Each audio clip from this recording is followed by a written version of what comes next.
তিনি জীবিত আছেন, তিনি দেশের বাইরে আছেন, এবং তিনি যেহেতু জীবিত আছেন তিনি টাইম টু টাইম তার ইন্টেলিজেন্সের কাছ থেকে রিপোর্ট পেয়েছেন, এবং তার পুলিশ বলেন, তার সেনাবাহিনী বলেন, সবার কাছ থেকে সে ইনফরমেশন পেয়েছেন কি হতে যাচ্ছে, কারা করতে যাচ্ছে, এবং তার পতন কারা সত্যিকারতে ঘটিয়েছে সেটার জন্য আমরা যে যত দাবি করি না কেন তাতে কিছুই আসে যায় না। একমাত্র তিনিই বলতে পারবেন যে কে তাকে তাড়িয়েছে বা অগ্রণী ভূমিকা কাদের ছিল। আজকে পর্যন্ত আমরা যে বক্তব্যটা দেখেছি, তার বিভিন্ন সময় বিভিন্ন বক্তব্য শেখ হাসিনা দিয়ে যাচ্ছেন, তাতে একদম পরিষ্কার এস্টাবলিশ উনি করেছেন যে ছাত্ররা তাকে তাড়িয়েছে, এনসিপি বলতে যা বুঝায় তারা তাকে তাড়িয়েছে। গোটা দেশ জুড়ে এখন আলোচিত হচ্ছে আমাদের প্রধান উপদেষ্টার একটা কথা, সেটা হলো নির্বাচন বানচালের বা হঠাৎ করে নির্বাচনের পরে আক্রমণের মতো একটা হতে পারে, সেই কথাটা উনি বলেছেন, এবং এটা নিয়ে আলাপ চলছে। টক অফ দ্য টাউন না, টক অফ দ্য কান্ট্রি, সেটা হলো যে এমন কথা তিনি হঠাৎ করে কেন বললেন। তার থেকেই কথা আসছে নির্বাচন না হলে লাভকার ক্ষতিকার, কিংবা হলে লাভকার ক্ষতিকার, এই সমস্ত কথাগুলো এখন একেবারে সুন্দরভাবে চলমান রয়েছে। প্রথম যদি আমি এখানে আসি যে আমাদের অন্তর্বর্তীকালীন সরকারের প্রধান যিনি কথাটা বললেন যে নির্বাচনের উপরে আক্রমণ হতে পারে, অর্থাৎ নির্বাচন বানচালের একটা ষড়যন্ত্রের আওয়াজ উনি পাচ্ছেন, তো সেক্ষেত্রে আমার কাছে মনে হয় উনি যেহেতু হেড অব দ্য গভর্নমেন্ট এবং তার কাছে নিঃসন্দেহে যে ইনফরমেশন আছে আমাদের কাছে তার শতভাগের এক ভাগও নাই। আমরা হয়তো নানান জনের এই ওনার ওপিনিয়ন, এটাকে কেন্দ্র করে আরো 10 জনের বক্তব্য দিবে, তার আলোকে আমরা কিছু কথা বলি, আমাদের একটা মতামত জানাই বা আমাদের সন্দেহ যেটা সেটা জানাচ্ছি, এটা হতে পারে। তো উনি যেহেতু প্রধান উপদেষ্টা, অবশ্যই ওনাকে ফার্স্ট হ্যান্ড ইনফরমেশন আছে এবং ওনার বিভিন্ন সোর্স আছে, ওনার একটা বিশেষ ক্যাবিনেট আছে, তো সেই সবকিছু যদি মিলাই গোয়েন্দা সংস্থা আছে, ডিজিএফআই বলি, এনএসআই বলি, পুলিশের গোয়েন্দা আছে, আর্মির অন্যান্য গোয়েন্দা যাই থাকুন কেন সব তার আছে। সুতরাং if it is a fact, তাহলে এটাকে প্রতিরোধ করার জন্য যে সমস্ত সেক্টরে যাদের সাথে বসা উচিত তাদের সাথে সরকার প্রধানের বসে একটা সিদ্ধান্ত উপনীত হওয়া দরকার যে কোন শক্তির কথা বলছেন যারা বানচাল করতে পারে বা করার চেষ্টা করবে, সেটা নিয়ে অবশ্যই একটা পদক্ষেপ নেওয়া দরকার। আমি মনে করি যেহেতু নির্বাচনের দিক দেশ আগাচ্ছে এবং সরকার নির্বাচন দেওয়ার জন্য বদ্ধপরিকর। এখন আমি চাই যে নির্বাচন হলে কার লাভ। আমরা নিঃসন্দেহে বুঝি যে নির্বাচন হলে কার লাভ।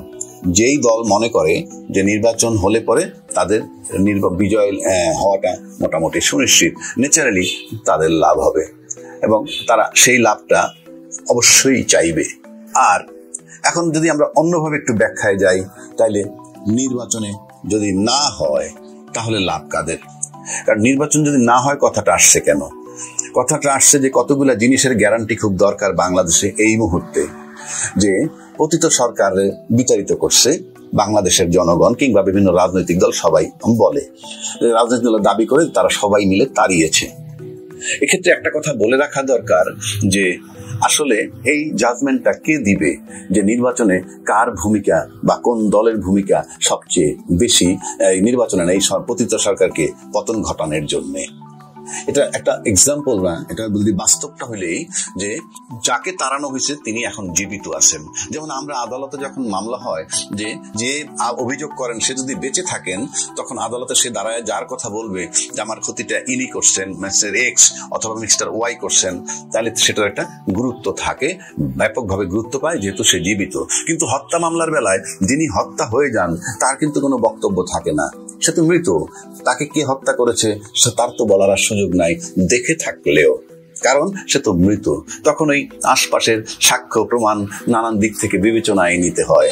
কিন্তু বাংলাদেশ এটা এই পতিত সরকারের ক্ষেত্রে কে পতন ঘটাইলো, এখানে একটা ব্যতিক্রম ঘটনা আছে। সেই ব্যতিক্রম হলেই যাকে সরানো হয়েছে সরকার থেকে তিনি কিন্তু জীবিত আছেন, তিনি দেশের বাইরে আছেন, এবং তিনি যেহেতু জীবিত আছেন তিনি টাইম টু টাইম তার ইন্টেলিজেন্সের কাছ থেকে রিপোর্ট পেয়েছেন, এবং তার পুলিশ বলেন, তার সেনাবাহিনী বলেন, সবার কাছ থেকে সে ইনফরমেশন পেয়েছেন কি হতে যাচ্ছে, কারা করতে যাচ্ছে, এবং তার পতন কারা সত্যিকারতে ঘটিয়েছে সেটার জন্য আমরা যে যত দাবি করি না কেন তাতে কিছুই আসে যায় না। একমাত্র তিনিই বলতে পারবেন যে কে তাকে তাড়িয়েছে বা অগ্রণী ভূমিকা কাদের ছিল।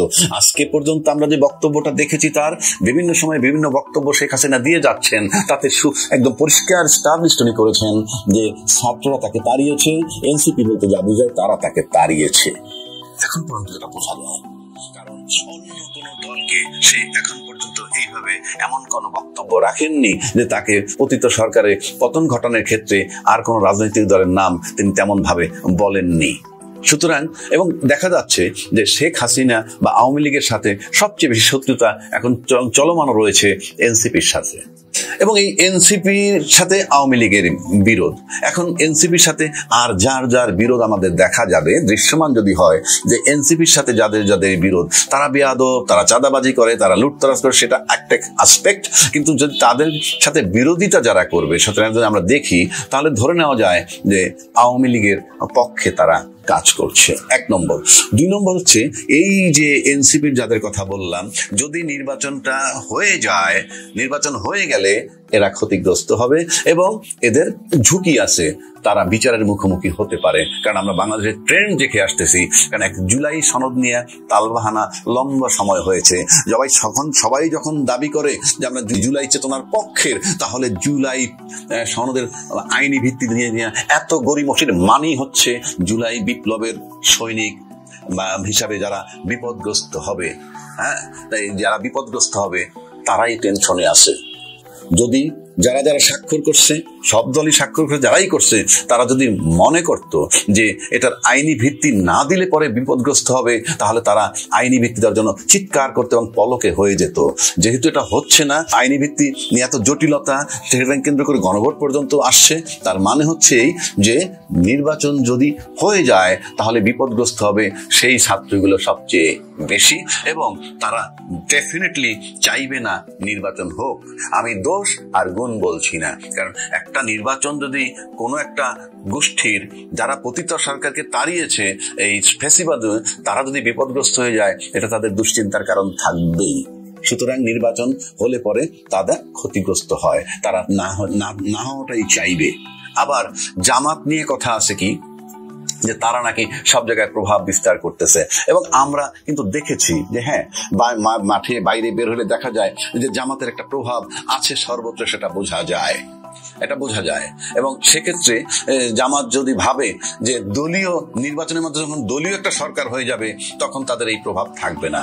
সুতরাং ন্যাচারালি নির্বাচন পিছিয়ে গেলে তাদের সেই যত দেরিতে নির্বাচন হবে, তাদের হয়তো প্রভাবটা ততক্ষণ থাকবে, তাদের একটা সুন্দর অবস্থান থাকবে, এটা না চাইবে কে? সুতরাং নির্বাচন হয়ে গেলে এই দিক থেকে যদি আমরা বিবেচনায় নেই, তাহলে তারাও হবে। তবে যেই গণভোটের দাবি তারা করতেছে, জুলাইয়ের আইনি ভিত্তিটা আমি ব্যক্তিগতভাবে অবশ্যই চাইবো, এবং আমি চাই জুলাইয়ের আইনি ভিত্তি দরকার, আর গণভোট সেক্ষেত্রে আগে দরকার। কাজে এই দাবিটা খুবই যৌক্তিক। 3 নম্বর হলো, পতিত সরকার যারা চলে গেছে, নির্বাচন যদি না হয়ে যায়, তাহলে যারা ক্ষমতায় গেল তো গেল, তাদের জন্য দুশ্চিন্তার কারণ আছে। কারণ নির্বাচিত সরকার মিনিমাম 5 বছরের ম্যান্ডেট নিয়ে আসে, সেক্ষেত্রে তারা কিন্তু এই মুহূর্তে তাদের নির্বাহী কার্যক্রম বিচার পর্যন্ত নিষেধ রয়েছে। এবং যদি একটা নির্বাচিত সরকার চলে আসে ফর 5 ইয়ার্স, তাহলে তারা হয়তো একেবারে নিশ্চিত থাকবে যে 5 বছর তাদের অবস্থান গড়ে ওঠানো কঠিন হতে পারে, কিংবা 5 বছর অপেক্ষা করতে হবে। কেননা এই দেশের পতিত সরকার যারা কর্ণধার, সব বহির্বিশ্বে থেকে এখানে গুছিয়ে ফেলবে খুব কঠিন কাজ। কাজেই অনির্বাচিত সরকার যদি থাকে আর একটা, তাতে যদি প্রফেসর ইউনূস সাহেব নাও থাকতে পারেন, অন্য কেউ আসেন, তারা যদি 1-2 বছরও থাকেন, সেটাও তাদের জন্য প্লাস পয়েন্ট। কারণ নির্বাচিত সরকার আসলে পতিত সরকার 5 বছর পিছিয়ে পড়বে বলেই হিসাব।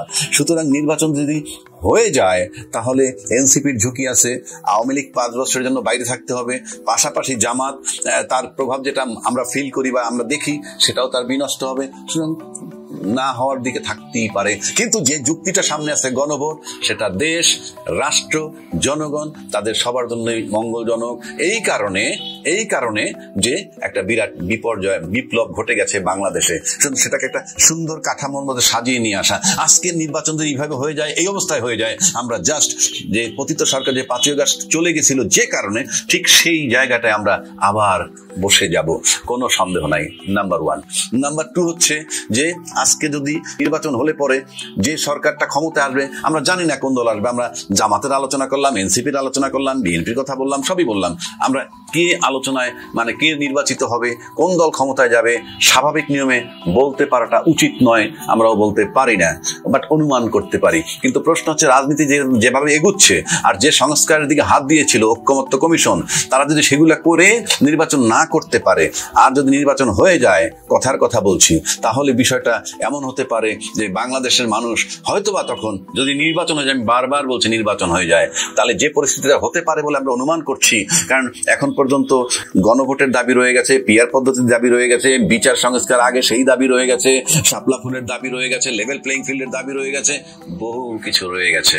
এইগুলা থাকা অবস্থায় যদি নির্বাচন করে, মাঠে প্রশাসন নাই, আর প্রশাসন যদি নির্বিকার বসে থাকে খারাপ পরিস্থিতির মধ্যে নির্বাচন দেওয়ার পরেও, তাহলে নির্বাচন নিয়ে যে জায়গাটায় বাংলাদেশ যাবে, তাহলে এবং তারা যদি 2-4-6 মাস কন্টিনিউ করে, দেশবাসী সত্যি সত্যি বলে ফেলে কিনা আগেই ভালো ছিলাম, সেই প্রশ্ন ঘুরপাক খাচ্ছে ব্যক্তিগতভাবে আমার মাথায়।